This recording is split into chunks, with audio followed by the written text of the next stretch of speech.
Bonjour et bienvenue dans notre série de tutoriels sur les défis code en bois. Nous sommes en train de suivre le livret enseignant, voilà, l'algorithmique débranché, et dans lequel on est à la mission numéro 13, qui est une mission du palier orange, c'est-à-dire qu'on travaille sur les répétitions. Voilà, donc l'objectif est de récupérer les 2 trésors pour notre petit robot qui est ici. Et attention, il y a 2 choses bien particulières, c'est-à-dire que le robot au début il est orienté dans cette direction-là. Donc attention. Et il a aussi le droit de tirer avec son petit laser, mais seulement 3 fois. Il n'a que 3 munitions dans sa batterie.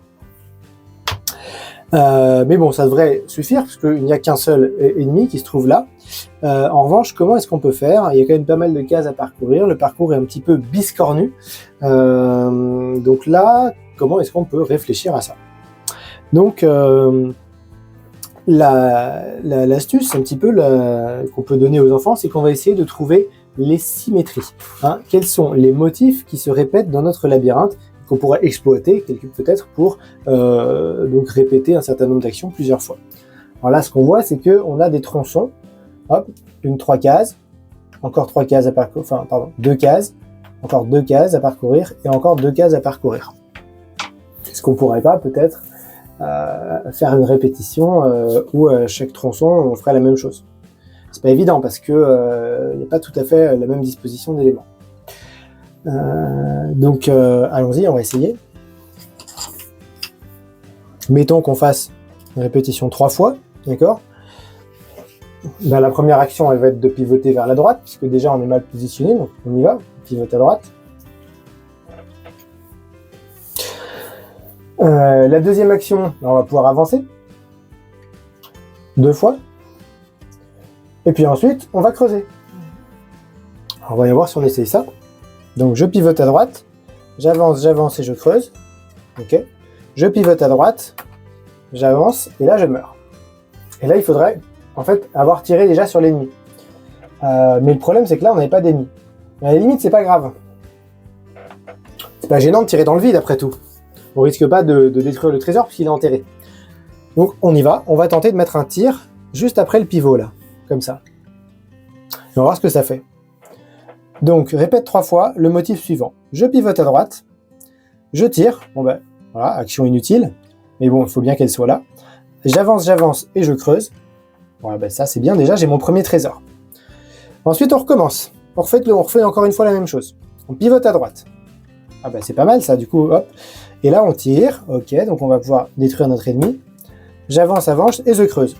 Bah, encore une fois une action inutile. On creuse mais il n'y avait pas de trésor. Mais a priori, on ne pouvait pas tellement faire autrement. Et donc, une troisième fois, on va faire pivoter à droite, tirer dans le vide, avancer, et là notre creuse il est efficace. On récupère notre deuxième trésor. Donc voilà, on vérifie bien qu'on a eu bon. On doit avoir 7 lignes. 1, 2, 3, 4, 5, 6, 7. Voilà.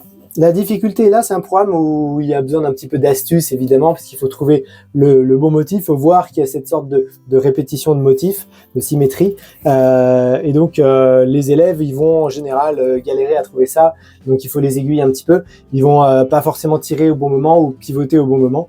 Sachant qu'il y a une petite variante, c'est-à-dire qu'on peut d'abord faire le pivot et ensuite ensuite faire notre motif. Donc voilà pour cette mission qui termine la séquence de défis sur les répétitions.